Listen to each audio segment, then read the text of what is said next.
tardes. Me complace mucho, en primer lugar, la invitación que muy cordialmente el doctor Hernán Clavijo, como presidente de la Academia de Historia del Tolima, me hizo para dictar esta conferencia.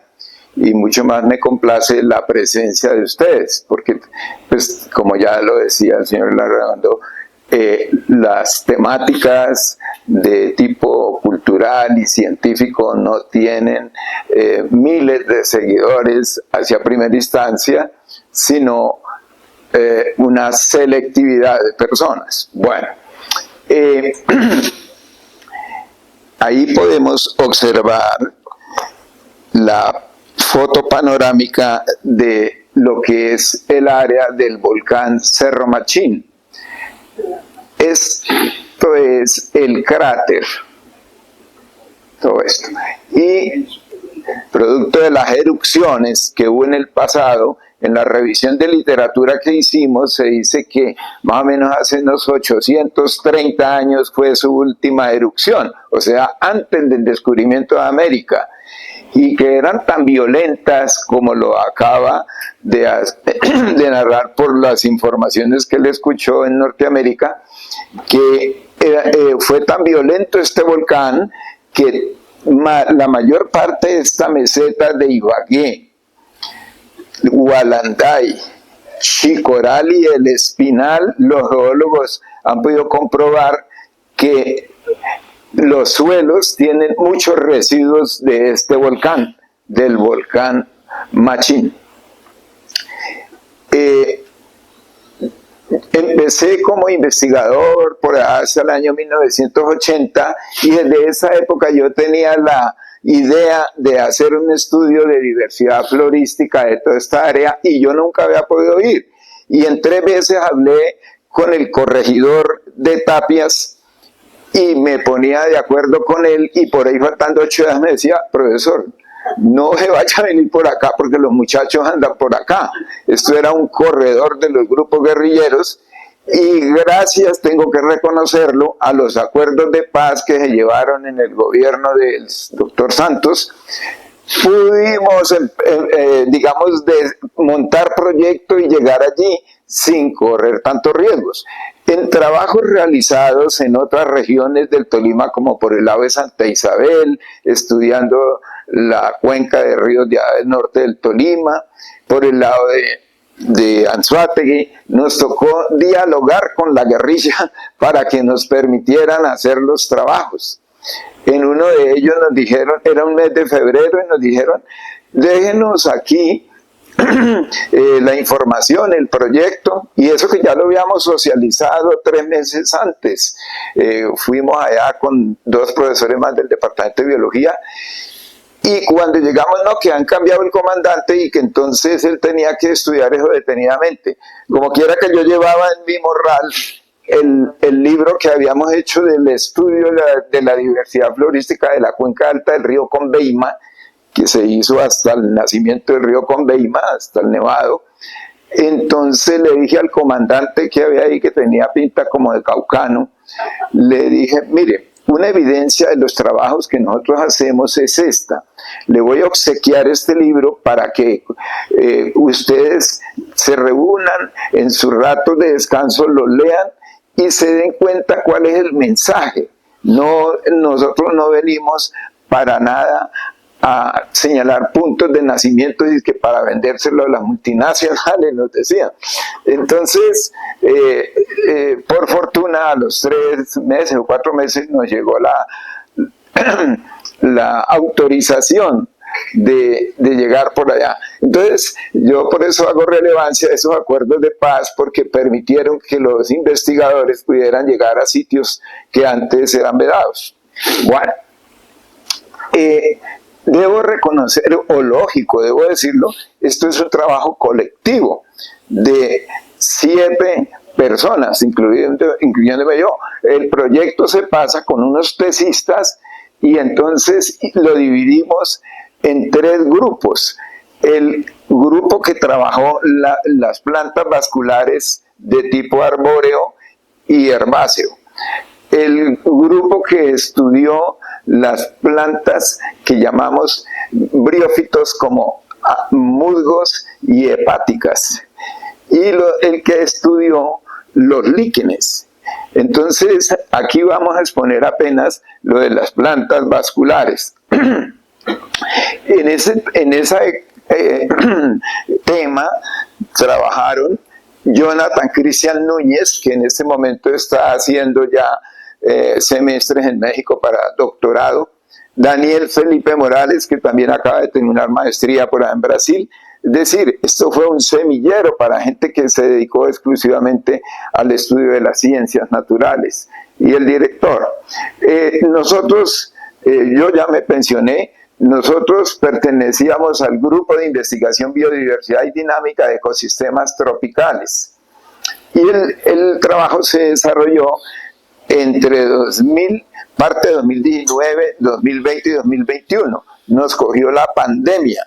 Los meses que fueron de rigurosa encerramiento, pues nos tocó suspender el proyecto y postergar otras salidas, pero todo se logró hacer. Siguiente.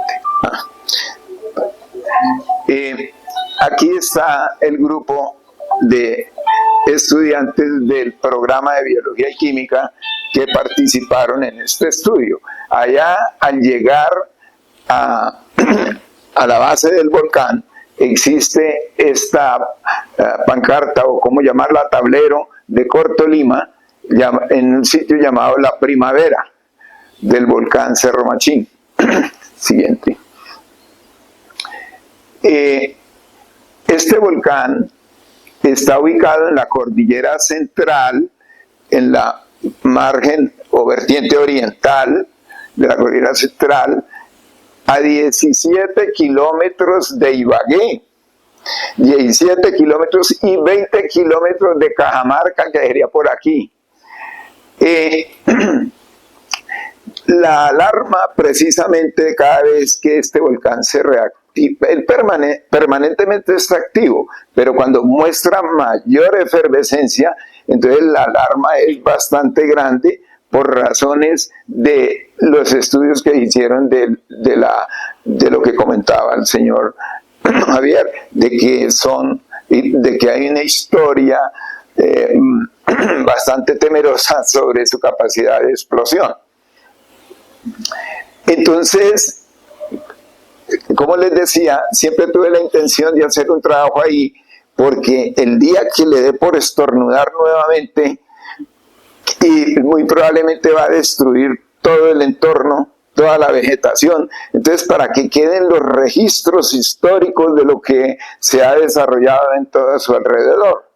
Lo mismo hicimos meses antes de la avalancha de 1985, antes de la explosión del volcán Arenas del Nevado del Ruiz, y luego después con una profesora del Líbano pasamos un proyecto sobre el estudio de la sucesión vegetal sobre los lodos de Armero, y hicimos cada 5 años un estudio. En total hicimos 4 estudios, incluyendo los análisis de suelos, que justamente en el último número de la revista de la Academia de Ciencias, que el doctor nos dirá el título de la revista.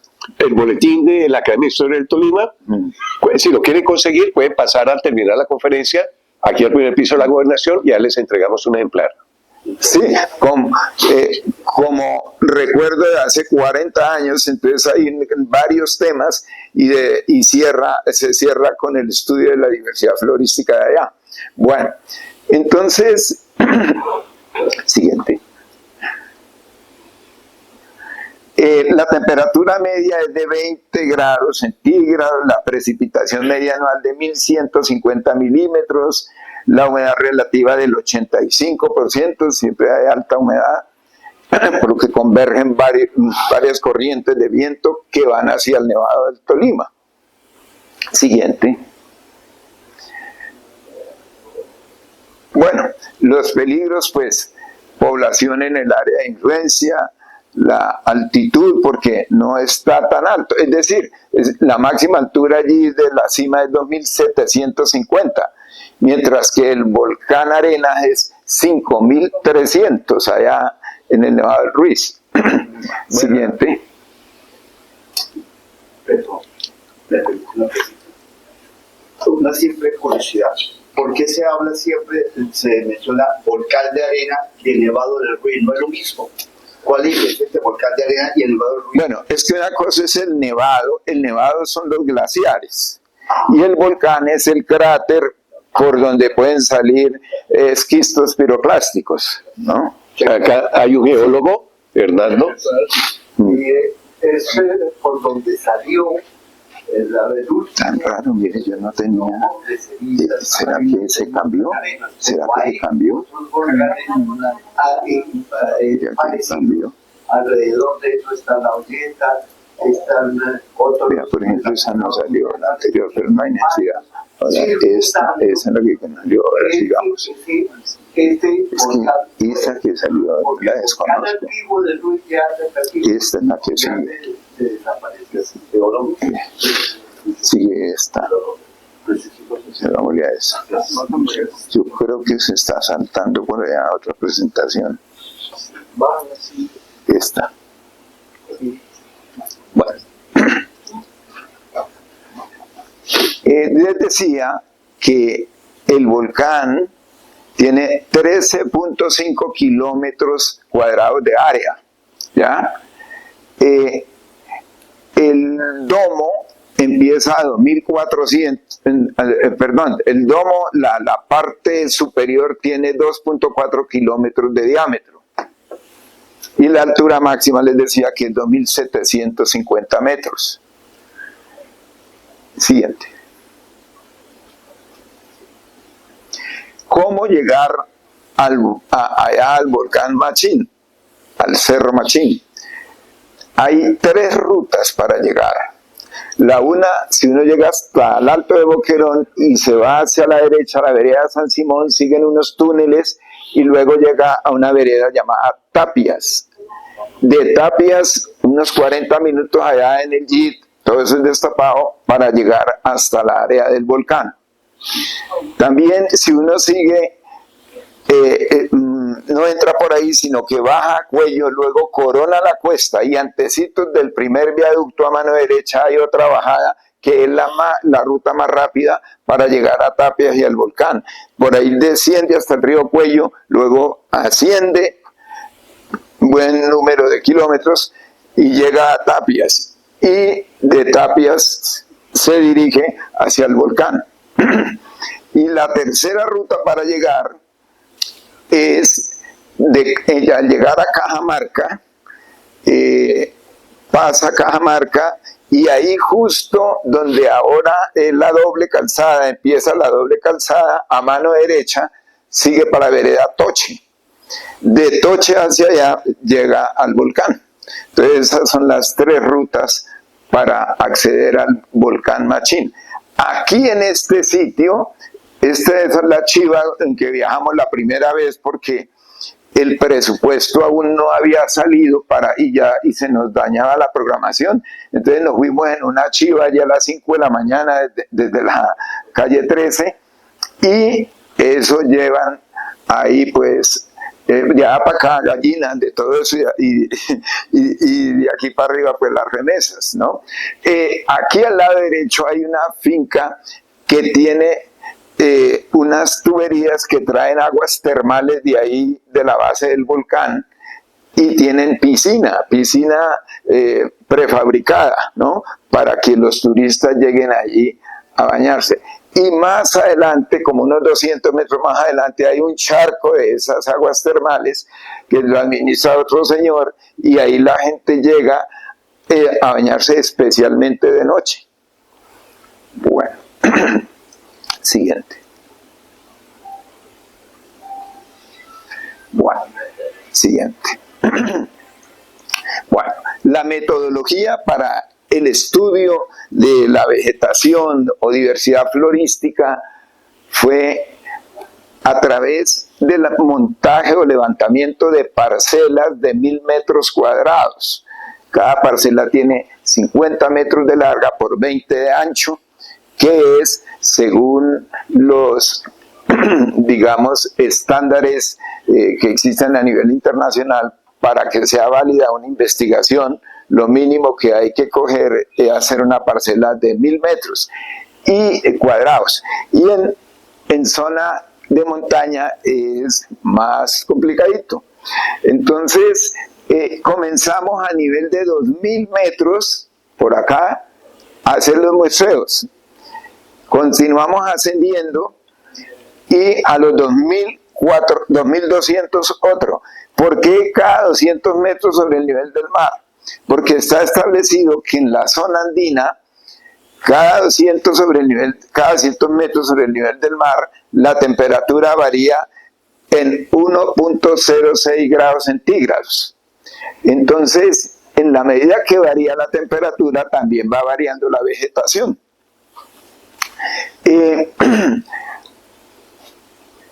Luego, a 2400 ya uno está en el cráter. Aquí en este sitio, aquí hay una humedad, claro, y aquí en este sitio es a 2400, ahí ya comenzaba el bosque en serio del levantamiento volcánico. Hay que pensar que antes de la última erupción eso era un vacío, un hueco, y la última erupción dejó esta montaña, ese cono, ¿ya? Entonces, aquí comenzamos a hacer los muestreos, aquí a 2000, luego a 2200, a 2400, 2600, aquí ya la cuesta se pone más difícil, aquí a 2700, 2650, ustedes ven un claro, ¿no es cierto? Aquí ese claro, de ahí salen varios chorros de vapor exhalado por el volcán, o sea, hay varios orificios que normalmente se les conoce con el nombre de fumarolas, ¿ya? Y para uno tener la experiencia directa, entonces uno metía el dedo en la fumarola y yo contaba de 1 a 3 y en el 3 yo ya tenía que retirar el dedo ligerito porque le marcamos la temperatura a 59 grados centígrados. Entonces, el suelo es caliente en esa área y con la cinta métrica que llevamos nos marcó 53 metros de ancho por 60 de largo, ¿no? Bueno, y ahí vamos a ver más adelante cómo la vegetación era completamente distinta por el calentamiento del suelo. Luego a 2750 coronamos acá y ahí se levantaba parcela e incluso para no dejar nada por fuera hicimos un barrido de lo externo a la parcela, de lo que no había dentro de la parcela y estaba por fuera, para incluir en el inventario todo lo que había ahí. Bueno, siguiente. Aquí pues está escrito que se levanta 28 parcelas temporales porque hay parcelas permanentes, o sea, cuando se quiere hacer un estudio de muchos años, entonces se deja demarcada la parcela como hicimos por allá en la ruta para el Nevado del Tolima con los de Forestal en alguna ocasión, que se mide la vegetación cada 5 años. Aquí temporales porque se levanta la parcela después de que se hace el inventario. El gradiente altitudinal, ya decíamos que va de 2000 a 2750, cada 200 metros se hizo el levantamiento de parcelas por 2 caras, por la noroeste y el suroeste. Bueno, siguiente.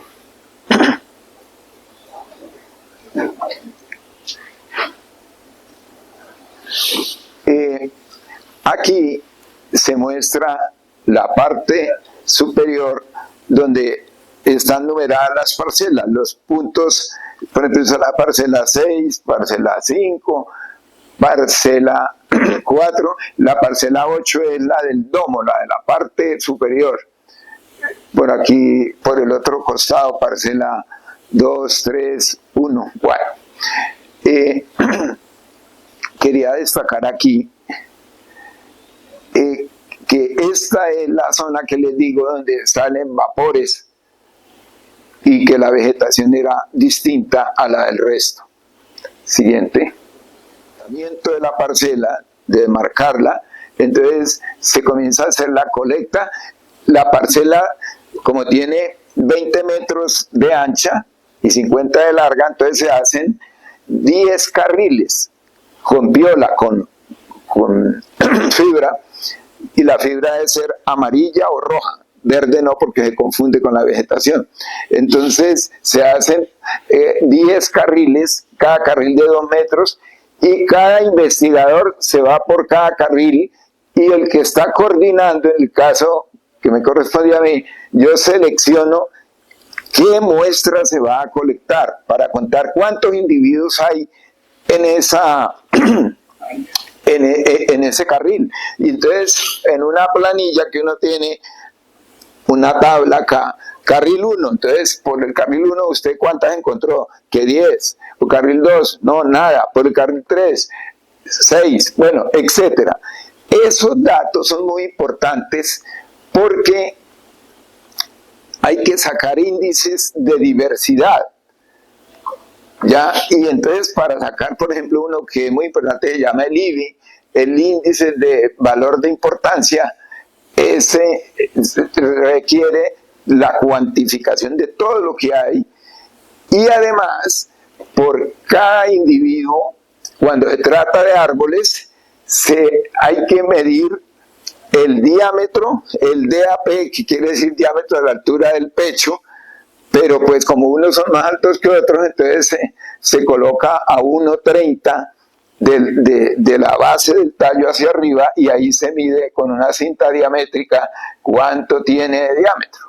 Luego sigue observando y entonces tiene que mirar la reiteración, la primera rama, a qué altura sale. Y luego debe calcular la copa del árbol, cuántos metros tiene. Todos esos datos son muy importantes cuando se va a hacer la parte matemática de los índices. Bueno, entonces, luego que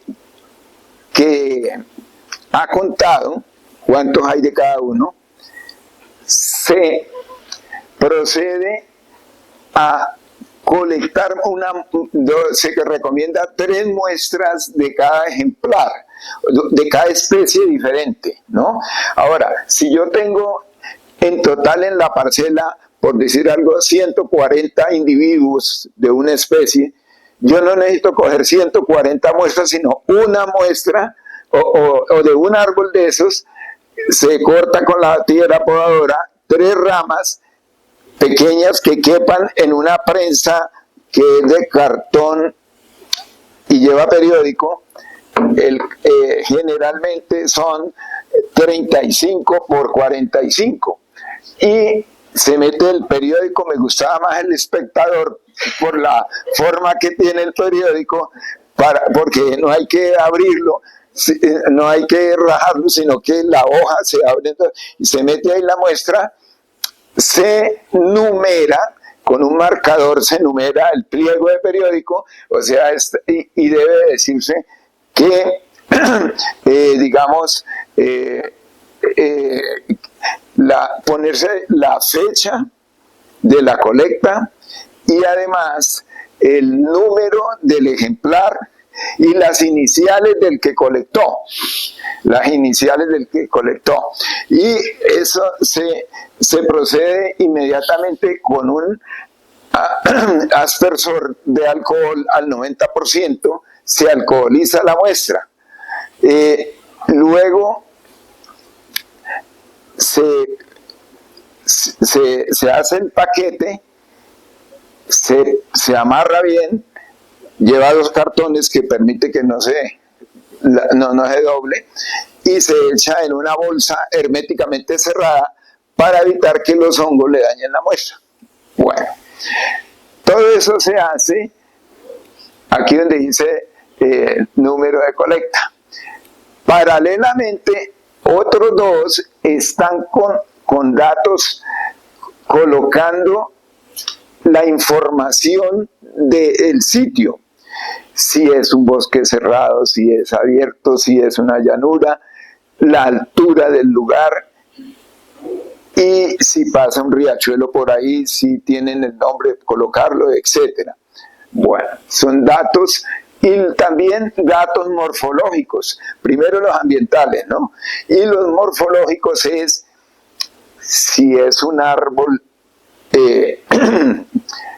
leñoso, cómo son sus hojas, si son simples o compuestas, las flores que son las que más cambian por el secado, entonces hay que tomar fotos y decir la flor es de tal color, si es gramopétala o dialipétala, si hay frutos, entonces hay que precisar qué clase de fruto tiene, y de esa manera lleva una información que va a ser muy valiosa para buscar en las fuentes de datos el nombre científico de la planta si es que no lo conoce uno.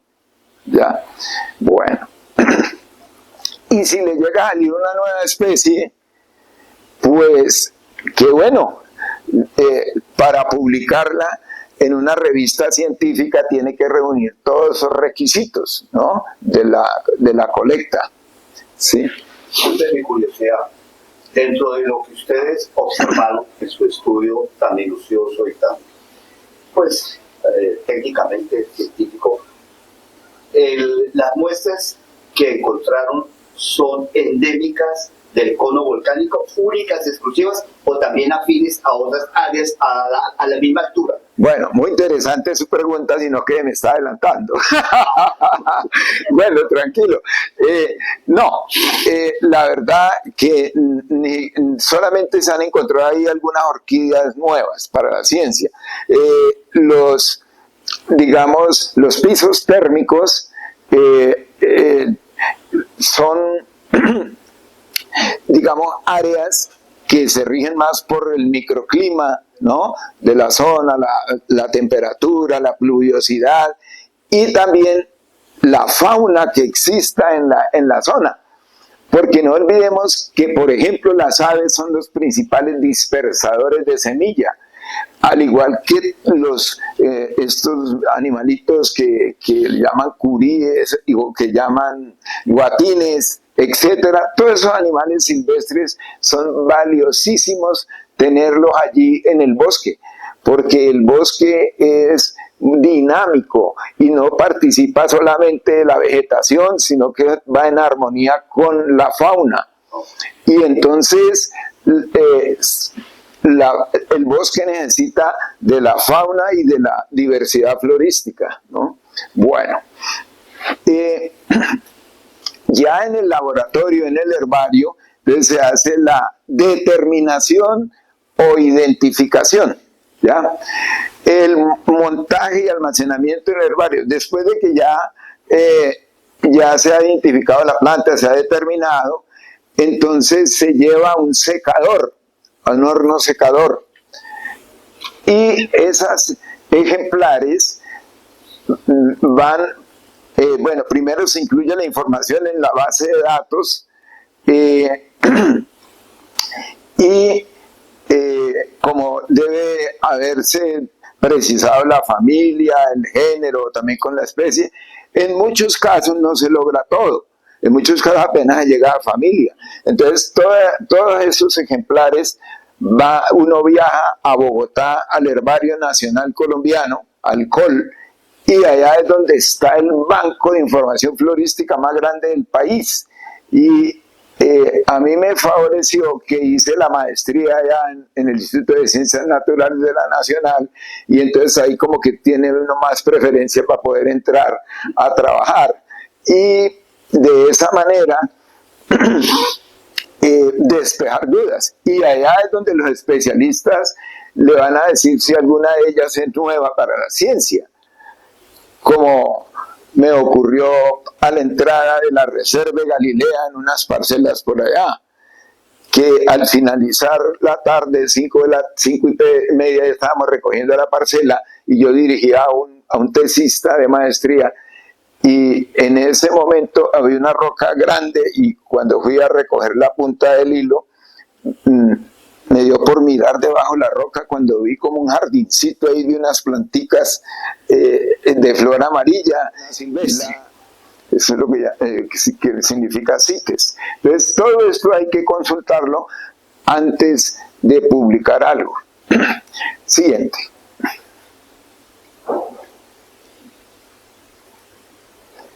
Bueno, les decía que la primera parcela la montamos entre 2.000 y 2.200 metros sobre el nivel del mar, ¿no?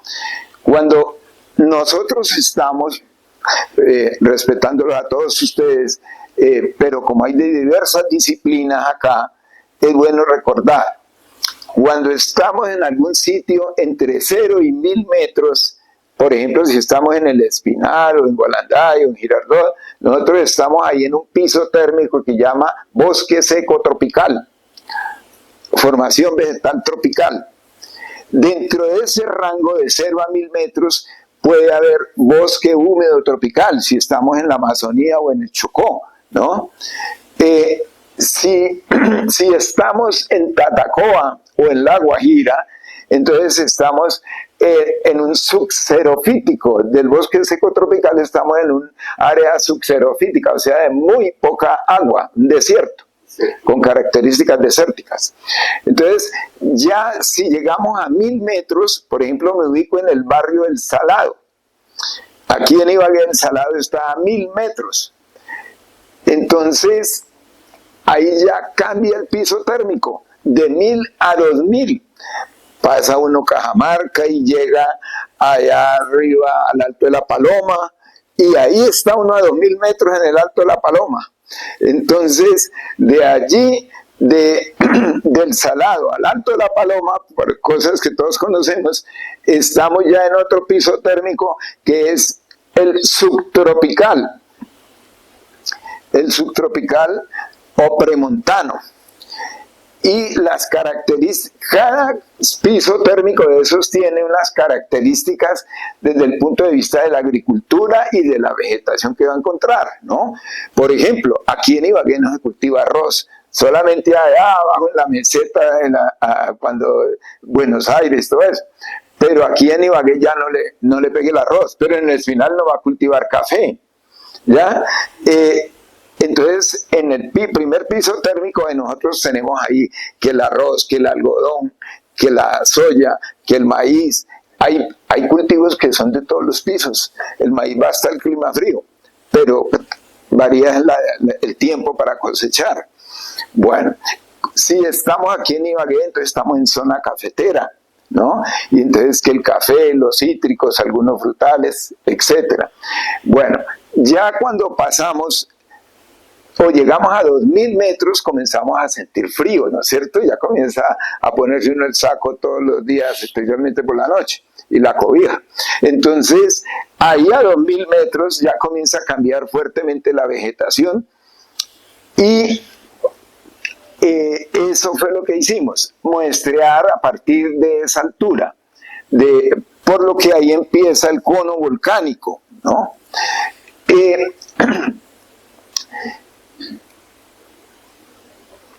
Bessleria solanoides es una planta muy bonita, un arbusto con unas flores que en botánica se dice gibosa o personada, porque tienen como una barriguita acá.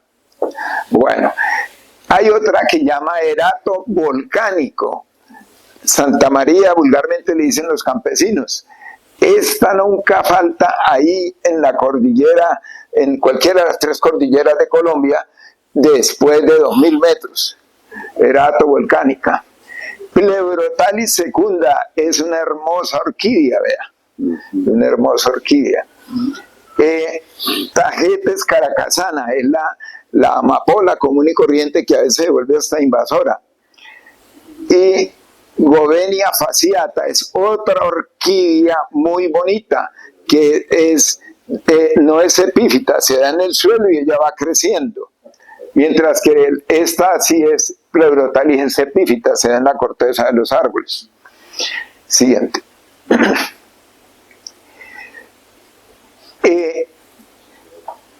Esta foto es de aquí, Ibagué, del barrio Santa Bárbara, algo así llamada, por arriba de Belén, más arriba de Belén. ¿Conocen ustedes esa planta? El borrachero. Perfecto. El borrachero puede tener varios colores la flor, ¿no?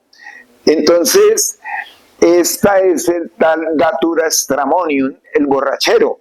Y es famoso porque los frutos contienen escopolamina, las semillas. Y de ahí es que los que son pícaros sacan el polvito ese para dormir a la gente y poderla robar.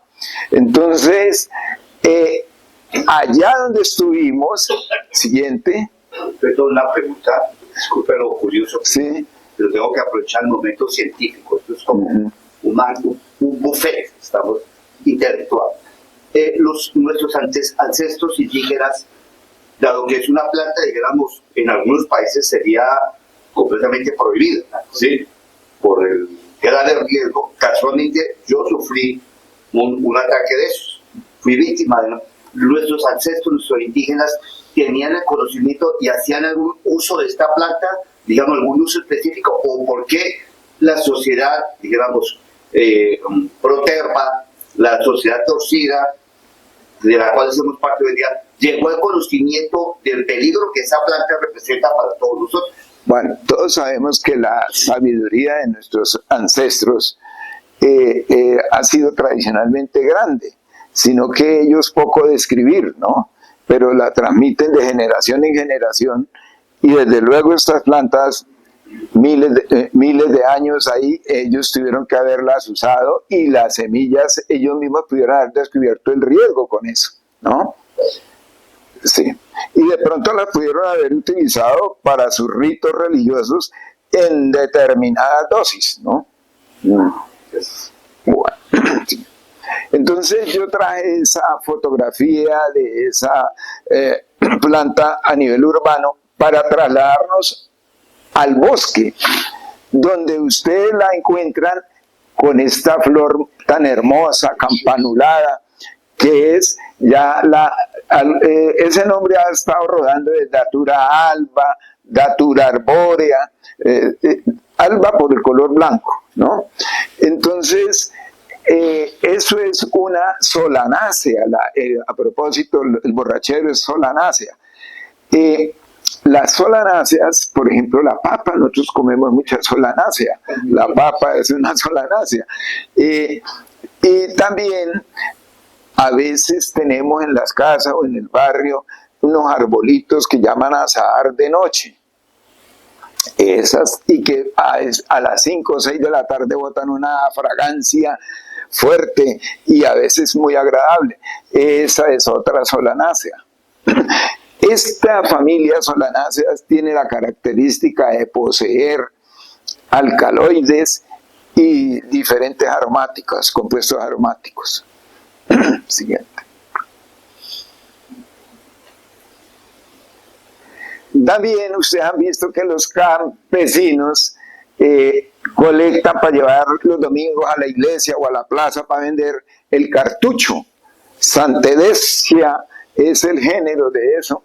Y esa planta es muy común silvestre, sin que nadie la siembre. Es silvestre por allá en los alrededores del bosque, en la parte donde entre sol. ¿Ya? La familia Arace se caracteriza porque tiene una inflorescencia en espata, que llaman. Aquí está el eje que sostiene los estambres y los gineceos, o sea, la parte sexual de la flor. Y este es el pétalo grande que la protege.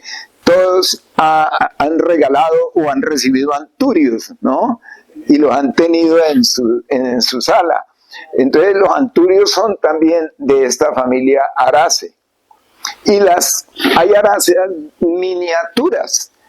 Por ejemplo, hay una que llaman lechuguita de agua, que es acuática, está siempre allá en la universidad, en la pileta del jardín, hay siempre lechuguita de agua. Y yo cuando necesitaba enseñar estas cosas, pues iba y sacaba de allá las que tuvieran la florecita, chiquita, ¿no? Para poder precisar por qué es de la familia Arácea, ¿no? Por esa flor. Siguiente. Con algo, pues, sorprendente. Yo nunca había visto este fruto en este tamaño. Eso es una apocinácea. Por ejemplo, ese arbolito que es tan común ahora en las calles, que le dicen manto de la Virgen, que tiene las flores blancas todo el año en su copa, y la copa globosa, es de esta misma familia apocinácea. Si usted le quita una hojita o una partecita, siempre le sale leche, látex blanco. Entonces, muchas de ellas son tóxicas. El Gonolopus lo encontramos en esa segunda parcela que hicimos. Estaba muy despejada el área, y la verdad yo nunca había encontrado en ningún inventario, en ningún muestreo, ese fruto. Él tiene una sutura y abre por acá y libera las semillas, que tiene cada semilla un papus ovilano que al soplar o el viento las dispersa para un sitio muy lejos, como hace el diente de león, que es de otra familia. Bueno, siguiente. Galium hipocarpium es una plantica que se riega así en el piso, en la ladera, ¿no? Hacia arriba, se va dispersando, y pertenece al café, es una rubiácea. Las rubiáceas se caracterizan por tener hojas simples y opuestas, pero estas las tiene verticiladas, o sea, hay más de 2 en cada nudo, y siempre va acompañado entre hoja y hoja un filamento membranoso llamado estípula interpeciolar. Ese es el indicador taxonómico para la familia Rubiaceae. ¿Ya? Bueno, siguiente. Esto lo comen las aves, los fruticos. Sigue. El bosque subandino, cuando estamos entre 1000 y 2000, hablamos del bosque subandino, y 2000. Entonces, nosotros estuvimos a 2000 metros marchando, estuvimos marchando bosque subandino. Y allí empieza uno a ver, y sobre todo me sorprendió mucho en esos muestreos del volcán Cerro Machín, la gran cantidad de un árbol llamado silvo, o silva también le dicen. Ediodum bonplandianum, usted lo encuentra entre 2000 y va hasta casi al páramo. Los campesinos utilizan mucho la madera de ese silva, y además al quitarle la parte terminal a una rama, eso queda un hueco, y entonces ellos lo utilizan como un pito. Por eso el nombre es silva o silvo. Bueno, este es un representante de la familia Melastomataceae, Miconia theasans. Ese género Miconia tiene muchas especies. ¿Y cómo reconoce uno una Melastomataceae? Porque tiene las nervaduras en forma de curva, vea. Y pueden ser 3 o 5 nervaduras. Y las hojas siempre van una frente a la otra. Si uno encuentra una planta con esas características, de una vez dice Melastomataceae. ¿Han oído hablar del 7 cueros? Claro. Y 7 cueros es porque la corteza tiene varios estratos, como piel, ¿no? Y entonces por eso 7 cueros. Y ese también pertenece. Ya nos metemos otra vez en las orquídeas, Odontoglossum. Epidendron difforme. El género Epidendron en orquídea es un género muy amplio, con muchas especies. Es que además la familia Orchidaceae es la familia con mayor número de especies en el reino vegetal. más de 30.000 especies. Le sigue esta familia, la familia Asteraceae o Compositae, que tiene más de 26.000 especies en el mundo. Las orquídeas, Epidendron deforme, nosotros la encontramos ahí sobre árboles, pero debo decirles que en los días que estábamos haciendo o terminando ya el trabajo y vamos a comenzar a escribir, una chica que era candidata a bióloga, la dirigía otro egresado que se dedicó a las orquídeas, y entonces lograron encontrar en el área del Machín una especie nueva de orquídeas que llamaron Epidendrum machinense. Yo le escribí a los dos para que me mandaran fotos, pero no han llegado, porque yo busqué en internet y apenas figura el nombre, pero no hay fotos de esa. Pero la descripción de la especie dice que tiene pétalos amarillos con manchitas rojas. Bueno, Toxicodendron striatum, ese es conocido por todos como como el Pedro Hernández, el famoso Pedro Hernández. Por ahí tiene otro nombre vulgar, a ver si lo recuerdo, pero es más conocido como Pedro Hernández. Entonces el campesino le dice a uno: al Pedro Hernández hay que saludarlo, y si no se hincha el otro día. Bueno, yo tuve que leer bastante sobre eso, y cuando hacía la maestría, hablar con especialistas, y lo que pasa es que entre 1.000 personas, una puede ser alérgica a las emanaciones gaseosas que salen por los estomas de las hojas de esta planta.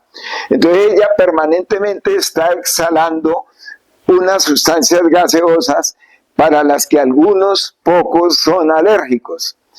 Y así lo salude 100 veces, va a tener el problema, ¿ya? Entonces eso pasa con Toxicodendron striatum, y precisamente el género obedece a esa característica, a que es tóxico para algunos, ¿no? Pero eso es un tratamiento rápido en cualquier centro médico, lo desinflaman. Bueno, Oreopana incisus, se me estaba perdiendo la imagen, véala. Este es un árbol que puede crecer más de 20 metros y por la hoja lo llaman mano de león. En otras partes le dicen mano de oso. Los nombres vulgares dicen que no se discuten porque son regionales. Por eso es que en la ciencia existen los nombres científicos, que esos sí son universales, ¿ya? Entonces, Oreopana incisus es de altísima frecuencia en todos los muestreos que hicimos, en todas las parcelas. Por eso él marcó un alto índice de nivel de importancia, un alto IVI, y también un alto índice de Margalef, ¿no? Entonces, seguimos. Saurauria bullosa le dicen vulgarmente dulomoco. Las aves las he visto comiendo. Por ejemplo, en el Jardín Botánico de Bogotá hay una sección de plantas típicas del bosque alto andino, donde ahí se ve muy majestuoso. Este lo encontramos, fue allá en una de las parcelas. Saurauria bullosa le dicen dulomoco, y la madera, me decían los campesinos que la usan más que todo es para postes, ¿no? Bueno, y esta sí es fina, Ocotea sericea, es una laborácea. No olvidemos que el aguacate es una laborácea. Las lauráceas se caracterizan por tener hojas simples, alternas y brillantes. siempre son lustrosas las hojas de las lauráceas, porque contienen ácido láurico, ¿ya? Por eso el aguacate es grasoso, ¿ya? Por el ácido láurico. Cuando uno mira al microscopio los granos de polen y cómo salen, resulta que las anteras tienen una ventanita. Cuando llega la dehiscencia, sale todo ese polen, uno lo ve al microscopio. Entonces, otra característica, por eso todo botánico en campo debe llevar una lupa.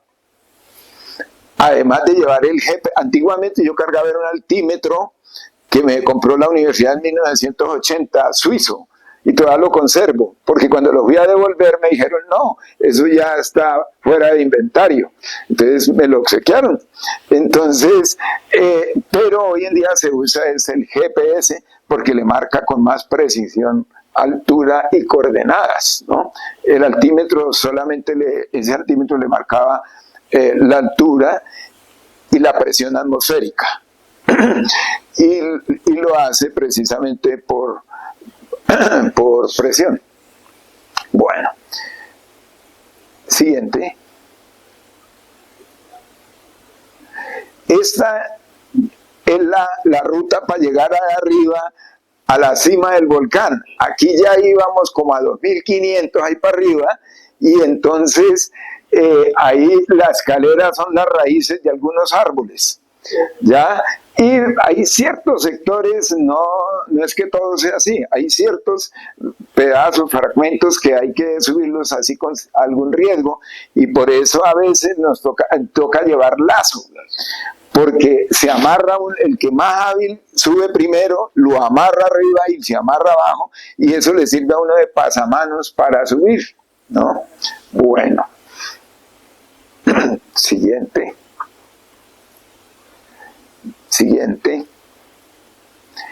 Bueno, esta parcela de 2400 a 2600 nos deja ver otra orquídea muy bonita, Aspidogyne foliosa, que estaba ahí en el piso y entre el bosque la encuentra uno con frecuencia. Eleanthus purpúreo sí es ahí sobre la corteza de los árboles, otra orquídea. Clusia multiflora, ven la forma de la hoja, ¿no? Esa hoja parece la suela de un zapato, por eso vulgarmente el campesino le dice chagualo al árbol, el chagualo, y tiene las hojas simples opuestas y la nerviación es como un peine, lo que llamamos antiguamente peninervias. Ahora dicen craspedódroma. Entonces, esas características, y además tiene un látex, a veces es blanco, otras veces es amarillo verdoso, esas características lo llevan a compararla con con el mangostino, el palo de mangostino, ¿ya? Y entonces la familia es gutíferas, ¿ya? Y el madroño,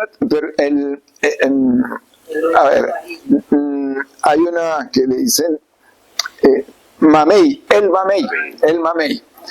mamey también es de este grupo, de esa familia. Los frutos de este árbol, que es bastante abundante también, marcó un IBI altísimo, es de las especies, junto con el Ediosmum, que le dije, el silvo, y de las especies más abundantes e importantes de la zona. Ese árbol es visitado por una gran diversidad de aves, todos se comen la fruta de ese árbol. Por eso tan doloroso es cuando le da por quemar. Las quema, ahí están acabando fuera de la flora, acaban con la fauna, ¿no? Esto es una reserva muy valiosa, todos esos bosques. Galion hipocarpium, bueno, ya lo había mencionado, si no repetido. Aquí tengo Ocotea heterocroma, otra laurácea, otro laurel, de muy buena madera. Vean el fruto. Bueno, siguiente.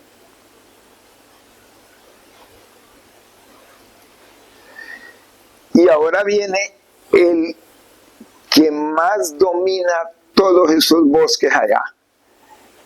El encenillo. ¿Han oído hablar del encenillo? El Weimania tomentosa. Él tiene las hojas pinnadas con raquis alados, ¿sí ven? Como si fuera una rama de guamo. El guamo han visto que tiene el raquis. El raquis es el eje que sostiene todos estos foliolos, ¿no? Y todo el conjunto es la hoja. Esto es una sola hoja, una hoja compuesta, pinnada. Y el centro, entonces por el centro viene el raquis alado. Las inflorescencias son muy menuditas, las flores de color café, pero la madera es de gran calidad. La utilizan especialmente para construir los chalets en clima frío. Recuerden que ese tipo de construcción de chalets abunda además en clima frío, ¿no? Entonces esa es la madera preferida. Ficus tondusi. Ese ficus, vea, esto es como una breva, ¿sí? Ya había hablado de ficus, ¿no? Entonces, ficus es el género de todos los cauchos, menos del caucho del Brasil, porque es que el caucho es el Hevea brasiliensis, que ese sí no lo encontramos allá. Pero nombres vulgares confunden, porque hay el caucho del Brasil, que es Hevea brasiliensis, es una euforbiácea. Y están todos los demás cauchos que son de la familia Moraceae. Los ficus, que es un género de esa familia, tienen frutos que ya les decía en cicono y que son comidos por aves y animales silvestres, demás animales, ¿no? Terrestres que le caen ahí al piso. Para llegar a la especie fue necesario llevarlo a Bogotá, al jardín, al herbario nacional, porque aquí no lo teníamos en la colección del herbario Tolly. Y se encuentra esporádicamente, no es abundante, ¿no? Hediosmum bonplandianum es el que ya les había dicho, el silvo, ¿no? Weimania y Hediosmum, junto con el anterior Clusia, o sea, el chagualo, fueron las 3 especies con mayor índice de nivel de importancia, con mayor IBI. Siguiente. Llegamos ahí a la parte donde les señalé al comienzo el claro allá arriba y porque tiene las fumarolas. Ahí en esta zona encontramos plantas que son de clima más bien medio y cálido, no son de altura. Por ejemplo, aquí tenemos Epidendrum melinanthum. Epidendrum melinanthum es una orquídea amarillita que también la encuentra uno allí yendo para el rancho, ¿no? De Juntas para arriba, a orilla de carretera, uno ve los ramillos, los ramilletes de flores. Esta Epidendrum se parece a la Epidendrum mechinense, pero la Epidendrum mechinense tiene aquí pintas rojas. El extremo solo es amarillo y el resto es rojo. Entonces, por eso se distingue de la otra. Aquí tenemos el fruto, vea. Los frutos de las orquídeas son unas cápsulas que al hacer dehiscencia o al abrirse salen millones de semillas porque son chirriquiticas, hay que mirarlas con lupa. Entonces, por eso en la taxonomía, el orden de la familia de orquídeas es el orden microspermales. Micro por lo microscópicas de las semillas, de las espermas. Bueno, aquí tenemos un pasto que ustedes lo conocen porque aquí en Ibagué y más hacia lo caliente abunda, el pasto puntero. Le dicen puntero porque la punta es roja de la mayoría de las hojas. Me decía un ganadero que cuando se les acaba el pasto imperial, el micaya, etcétera, botan ese ganado para un potrero donde haya puntero, que no tiene alto rendimiento en proteína, pero que al comer mucho, ahí no se le enflaquece el ganado. En los llanos orientales abunda mucho ese pasto, Viparenia rufa. Esto no debía estar allá, en ese sitio de 2.650 metros. No debía estar allá. Pero por el calentamiento del suelo, como les decía, por la salida de vapor, por esas fumarolas, yo me sentaba a veces en el piso ahí y tenía que parar al poco tiempo porque se me calentaba la cola muy ligero. Y además me ponía a meditar a veces mientras yo estaba vigilando que los chicos hicieran todo su trabajo y permanentemente pasando a revisar. Entonces yo me ponía a meditar a veces, donde este señor Volcán le dé por estornudar, no salimos ni en el nuevo día. El otro día quizás.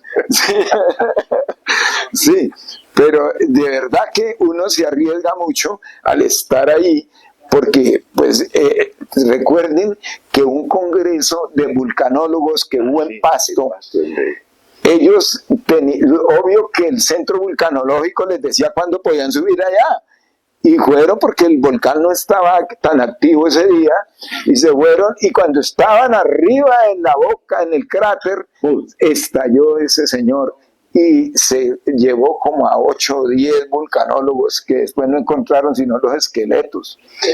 Eso fue como en la década de los 80. 90. Fue histórico. De los 90, sí. A comenzar la década de los 90. Sí, y no se me olvida que estando en un Congreso Nacional de Ciencias Biológicas en Pasto, la noche de la clausura, apenas salimos del acto de clausura, cuando estalla el volcán Galeras, me di el gusto de tomarle fotos y ver el estallido de un volcán de noche, porque haga de cuenta los juegos pirotécnicos, ¿no? Cuando el volcán ese bota la cantidad de bolas de candela, así se vio allá. Y la gente, unos se arrodillaron a rezar, Dios mío, San Jerónimo, San no sé qué, y otros nos pusimos con la cámara a grabar todo eso y a tomar fotos, ¿no? Eso no se me olvida. Sí, bueno. Siguiente. Ahí mismo, más arribita, ya coronando la cuesta para llegar a la parte plana de la cima, encontré otros ficus. Este es el famoso Ficus andicola. Vea, con las pepitas ahí, ofreciéndole alimento a toda la fauna del sector. Y Guetarda crispiflora. Ese es un árbol. Él está ahí pequeñito para poderle tomar la foto, pero el papá es son unos árboles de la familia Rubiaceae, muy maderables, ¿no? Muy usados como para vigas y cosas de esas allá, los campesinos. ¿Esa es una flor? Sí, esa es la flor. La que le permite a uno decir es tal, porque con las solas hojas se dificulta a veces, ¿no? Siguiente. Aquí está el domo del volcán. Vean esa nubosidad que ve acá. Ese es de los vapores que permanentemente salen. Y aquí hay un gran humedal. Todo esto, en la primera foto, es el parchecito que se veía allá. Hay un gran humedal. Ese humedal, ¿se puede caminar sobre él? Hasta cierto punto, bota pantanera y se metía uno por aquí hasta aquí, de ahí para allá ya muy difícil porque se le hunde la bota mucho. Y llegan muchas aves acuáticas, llegan una gran diversidad de aves ahí. Y ahí en este sitio es el que sube allá, se para el de la casa que tenía ahí, porque ya Cortónima lo hizo ir de ahí. A don Arcadio le pregunté que si él siempre había visto, dijo, si esto antes era una laguna ahí, ahora se ha venido secando, me dijo. pero eso es de aguas de la misma cono volcánico, dijo. Es una laguna. Ahí hay nacimiento subterráneo de agua. Sí. Como la Juveniles. esas juveniles, es decir, que hay dos tipos de aguas termales allá. Perdón. Dos tipos de aguas termales. Tipos de aguas termales allá. Una que está directamente relacionada con el volcán. Y esas son, llamamos aguas juveniles. Y esa es una de esas. La otra es agua lluvia, pero que penetra en las fracturas y las fallas, se encuentra en los puntos calientes y entonces se calienta y sale también como agua termal, pero son diferentes, ¿no? La composición química es diferente de una a otra. Sí. Esta tiene más azufre, más magnesio, más hierro, la otra es Sí, de ahí esa costra como de color cafecito que forman en las superficies de todo lo que, de las rocas, etcétera.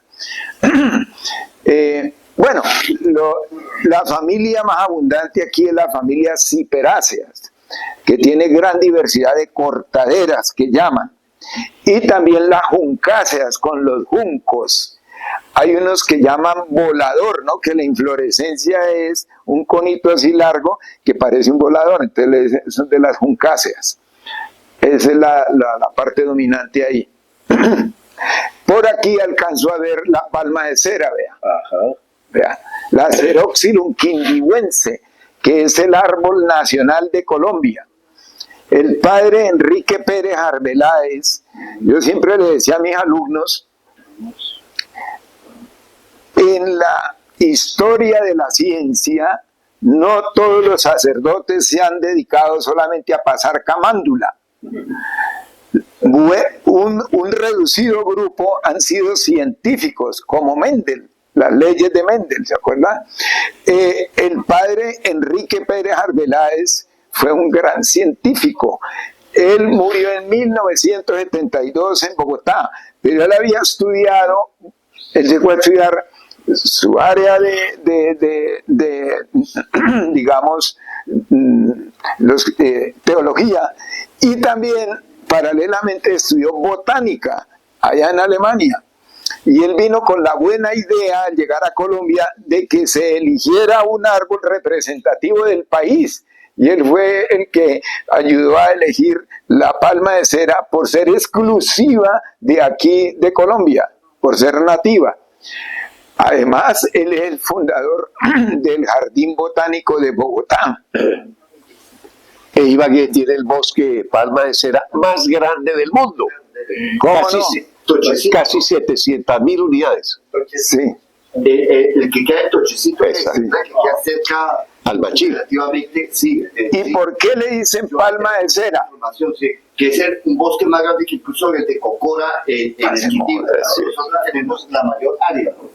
Tenemos la mayor área, Bueno. que me imagino que ya debe ser zona Sí. exclusivamente reservada. Le dicen palma de cera porque el estípite o astil o tallo de la palma secreta unas sustancias que son ácidos grasos, ¿no? Y que son de color grisáceo. Y se cubren todo el tallo. Y nos contaba el doctor Raúl Echeverry, que fue nuestro profesor de botánica, que en la época de la colonia, como no había electricidad, entonces los campesinos raspaban el tallo de la palma en unos tarros, almacenaban eso y le ponían mecha, y esa era la lámpara nocturna, ¿no? Bueno. Bien, entonces ya el análisis de la composición florística, aquí voy a hacer muy rápido para no cansarlo ya más. En esta torta que llamamos nosotros, se muestra cómo el 22% de los individuos encontrados en el estudio corresponden a la familia Chlorantaceae. Las clorantáceas son ahí donde está el silbo, ¿ya? Que les hablaba el hediondo. Bueno,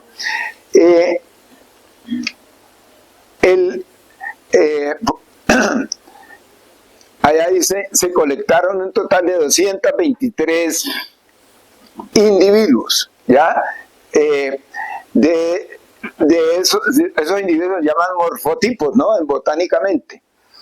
Ellos se agruparon en 37 especies, 37 familias, 49 géneros y 74 especies diferentes, ¿no? Entonces dice que las clorantáceas son digamos la familia con más especies. Siguen las melastomatáceas. Recuerda que les hablé del 7 cueros y esa otra que mostramos ahí. Bueno, las araliáceas también se destacan, que recuerden el mano de león o mano de oso, ¿no? Que les dije que era un árbol como de más de 20 metros. Y las coriariaceae, Coriaria tinifolia. Bueno, sigue.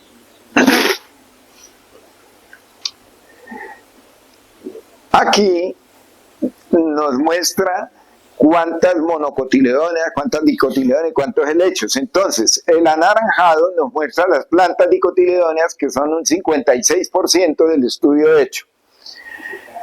El 30% son monocotiledóneas. Las monocotiledóneas son, por ejemplo, todos los pastos, las palmas, la guadua, el bambú. Ese es el grupo de las monocotiledóneas porque tienen un solo cotiledón en su semilla. Por ejemplo, cuando ustedes han puesto a germinar el maíz, cuando él brota, solamente se le ve un cotiledón, pero pone a germinar un grano de frijol y le ve que al germinar antes de los primordios foliares, los dos cotiledones están por los lados, ¿no? Entonces, recordando conocimientos que lógicamente ustedes lo recibieron en su infancia, ¿ya? Bueno, entonces el 14% son helechos. Solo encontramos una especie de helecho gigante, es Phaeropteris quindiwense. Siguiente. Y estaba arriba en la cima el helecho. Vamos a ver si por aquí aparece una foto. Bueno, composición florística, esto es para destacar las familias. Por ejemplo, en las monocotiledóneas se destacan las orquídeas, los pastos, o sea, las poaceae y las ciperaceae. Cuando todos nosotros vimos botánica en secundaria, a nosotros no nos hablaron de poaceae, sino de gramíneas, familias gramíneas. Pero con esto de la evolución en la ciencia, ya por los métodos basándose nomás en la parte genética, entonces se habló que el género Poa, que es un pastico, lo pusieron como el ejemplar que representa a la familia. Entonces por eso es Poaceae. Antiguamente las palmas, por ejemplo, uno decía familia Palmaceae. Entonces, ahora es Arecácea, porque el ejemplar tipo de la familia es el género Areca. Y entonces pues, van cambiando las cosas. Bueno, entonces decía que en las monocotiledóneas se destacó las orquideáceas, las poaceae y las ciperaceae, como las tales cortaderas. ¿Recuerdan el material, la materia prima que usaban los egipcios para dibujar ahí? El papiro. Cyperus papyrus es una ciperácea, ¿ya? Y por allá había también. Bueno, dicotiledóneas. Entonces están las composite o asteraceae. Todos conocen el girasol. Las margaritas. Ese es el grupo de las asteraceae y la hierbita que les motreros, porque les rendía más para la leche. Bueno, las fabáceae. Las fabáceas son todas las leguminosas, ¿ya? En estos días está floreado, muy elegante, los cámbulos, los rojos. Cámbulo, ella es una fabácea, ¿ya? Bueno, y los frutos son en legumbre. Solanáceas, ya habíamos destacado, entre tantas destaqué al borrachero, ¿no? En las solanáceas. Bueno, y todas estas barras que es para mostrar la cantidad de especies por familia. Siguiente. Bueno, de eso ya había hablado, ¿sí? Apareció nuevamente ahí. Bueno, creo que faltan poquitas, esperé a ver, porque estamos... Esta.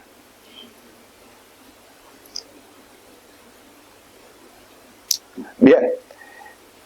La representatividad del muestreo, existen métodos de cómo, según los datos que se han obtenido, se hacen curvas y entonces la curva que existe para muestreos en montaña es esta, y la curva de lo que nos dio en el trabajo es esta. Si la curva nos hubiera dado muy abierta acá, significa que se había escogido mal la metodología de muestreo. Pero como nos dio afín, entonces queda confirmado que esa era la metodología acertada. Bueno, siguiente.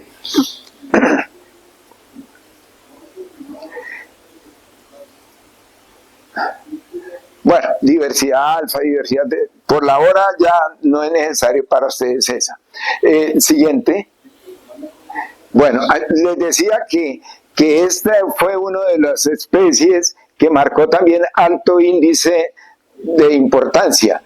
El señor Manuel León o Manuel Oso, ¿no? Bueno. También hablábamos de el encenillo, ¿no? Bueno, siguiente.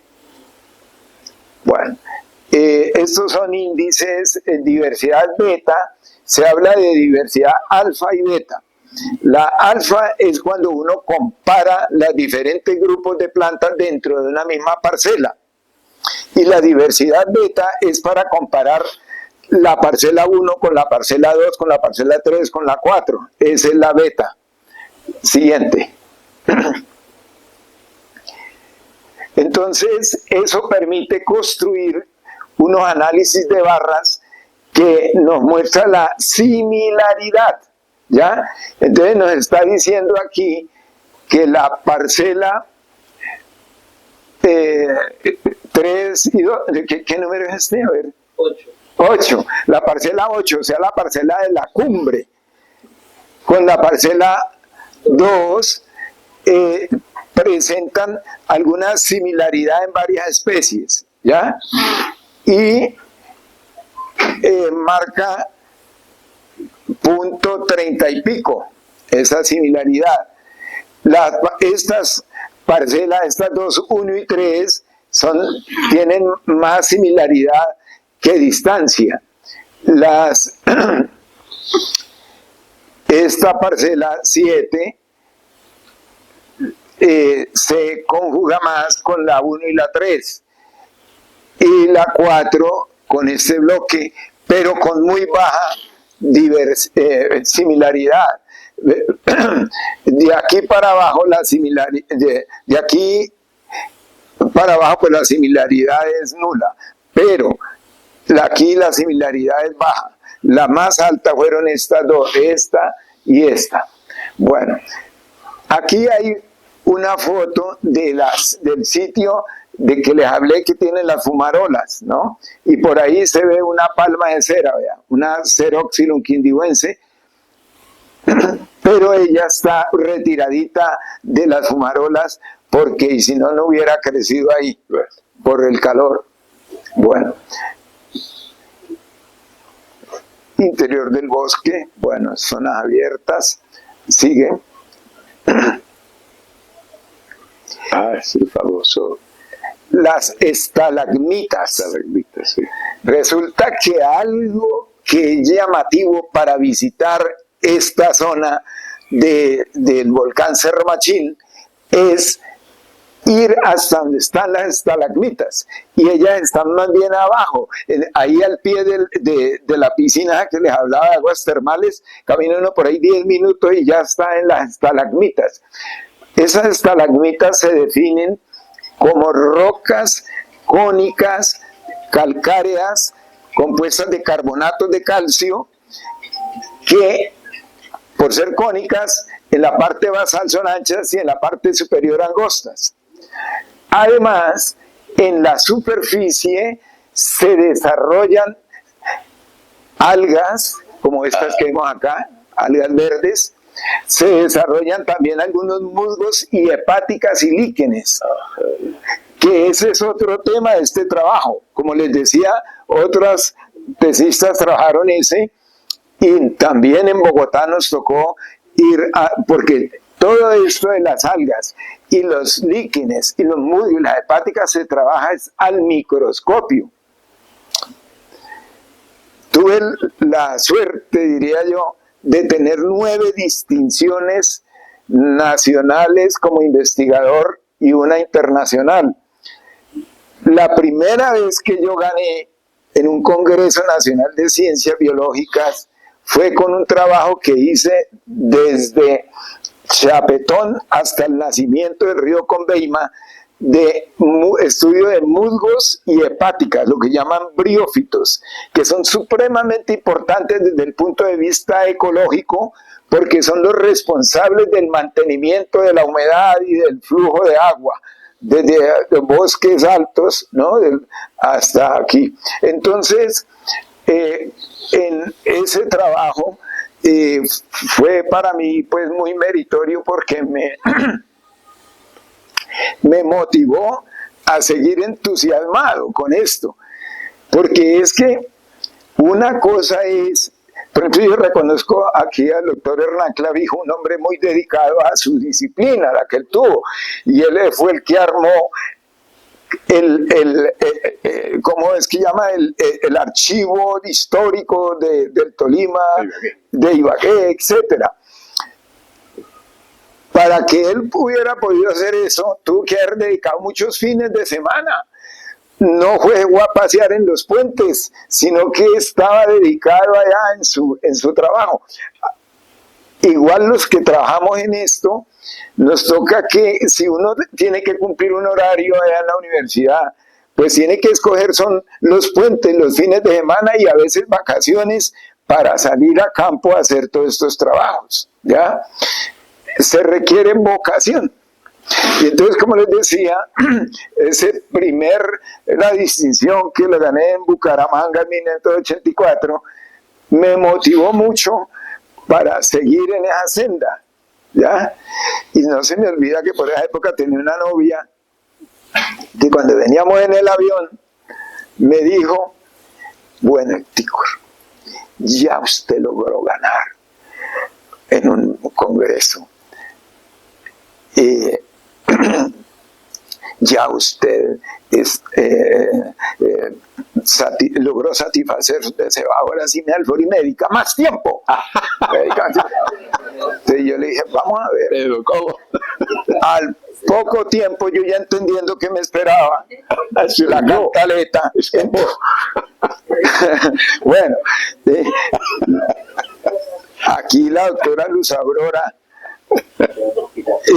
que es bióloga también, con maestría de la Javeriana genética, sí, ella también me motivó a mí, porque cuando yo la vi exponiendo en un congreso, creo que en Manizales, un trabajo de investigación, pues, y aplausos le llovían. Entonces yo pensé: yo tengo que también llegar ahí. Bueno, y entonces eso es lo bueno, tener uno la disciplina, la dedicación, ¿ya? ¿Ah? Ya no va. Sí, bueno, entonces sí, y hay varias. Bueno, siga. Bueno, ya habíamos hablado del encenillo, ya esto acabó. Dice, las especies mostraron una convergencia de diferentes zonas de vida, como bosque montano, bajo y bosque premontano, con un alto grado de conservación reflejado en el alto número de epífitas y lianas presentes en el área de estudio. Lianas son los bejucos, ¿ya? Bueno, se registraron especies que presentan patrones de distribución altitudinal que no corresponden con la altura propia del volcán, por lo que les decía donde está el calentamiento del suelo. Destacado por la presencia de algunas de bosque seco tropical y subandino en la zona de Fumarola. Bueno, siguiente.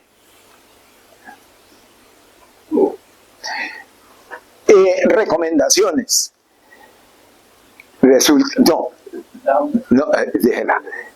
Estos son 5 o 6 encenillos que nos pillamos, y yo creo que era el dueño de la finca, don Arcadio, que mandaba a los trabajadores a hacerle el anillo a los árboles para que se secaran y así utilizar la madera. Cuando yo le tomé las fotos y le mostré a él por la noche, le dije a don Arcadio, ojo, porque yo muestro esto en Cortolima, vienen aquí y le ponen un problema serio. Claro. Yo lo estoy contando ahora porque él ya lo sacó Cortolima allá por el río donde estaba ubicada la casa, ahí en la zona volcánica. Y entonces dijo, no, pero profesor, eso yo nunca lo he hecho, eso quién sabe qué gente por ahí, vecinos de otras fincas han venido a eso, yo creo. Bueno, lo cierto es que la recomendación es que debe haber vigilancia por esos bosques, ¿no? Bueno. Siguiente. Uy, qué maravilla. Bueno, esta la traigo de remate porque en alguna... este tema yo lo expuse en el Congreso Latinoamericano de Botánica ahora en el mes de marzo allá en La Habana. Allá le dan a uno menos tiempo, entonces yo recorté cosas, ¿no? Y un mexicano me dijo, bueno, pero eso era un volcán y usted no me mostró el páramo, no me mostró los páramos que dicen que allá hay frailejones. Entonces, pues yo no llevaba esta diapositiva ni nada. Yo le dije, sí, usted tiene la razón, los páramos nuestros tienen frailejones, espeletias, pero resulta que la altura de este volcán es hasta 2.750 y para que esta vegetación aparezca tenemos que estar por encima de 3.300 metros. ¿Ya? Si usted va a Murillo, Murillo está a 3.000 metros y usted sigue subiendo y cuando llega a 3.300 comienza a ver unos valles de frailejones muy bonitos. Este es el Espeletia hardweyana.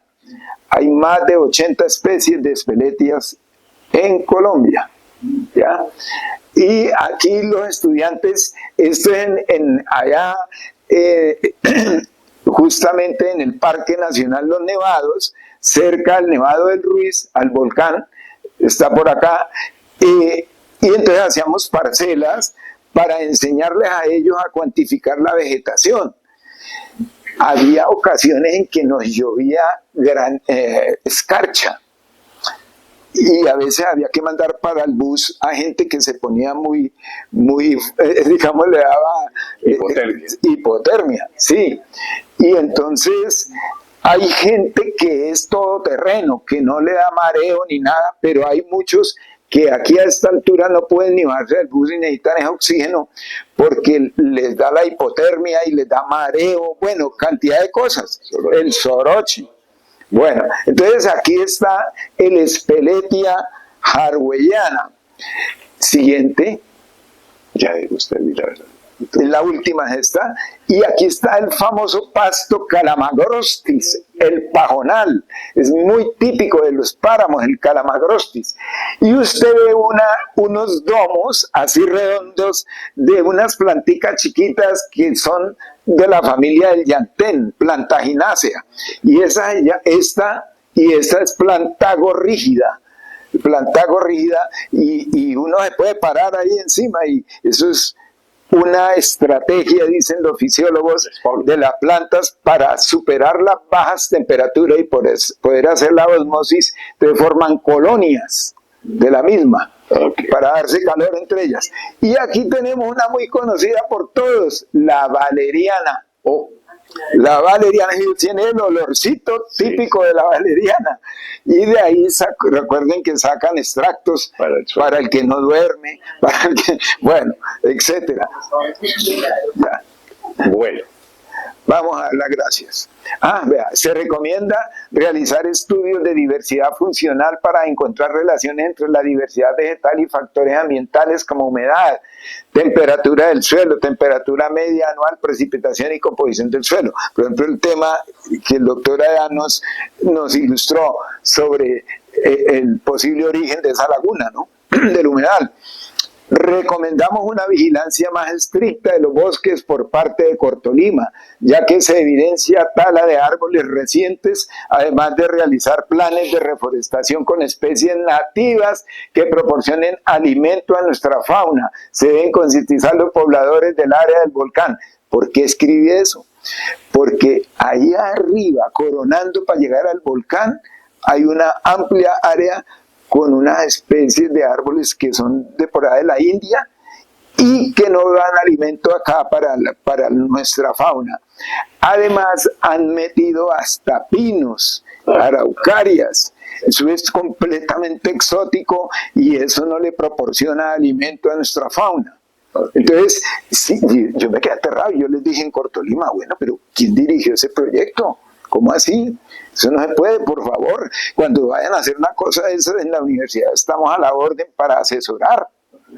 Bueno. Metieron eucaliptos abajo también. Sí. Eucalipto es una especie. Exacto, ella es australiana. Bueno, siguiente. Y última. Bueno, entonces la pérdida de bosque pues se da también por la ganadería, ¿no? El problema de la expansión agrícola y ganadera acaba con los puntos calientes, ¿no?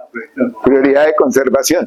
Y el volcán hace parte de toda esta cordillera, la cordillera de los Andes, que nace en la Patagonia, viene por todo Sudamérica y remata allí en Venezuela, en el estado del Táchira. Siguiente.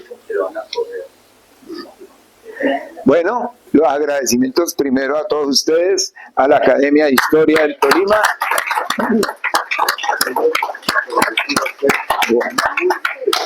Muchas gracias. Bueno.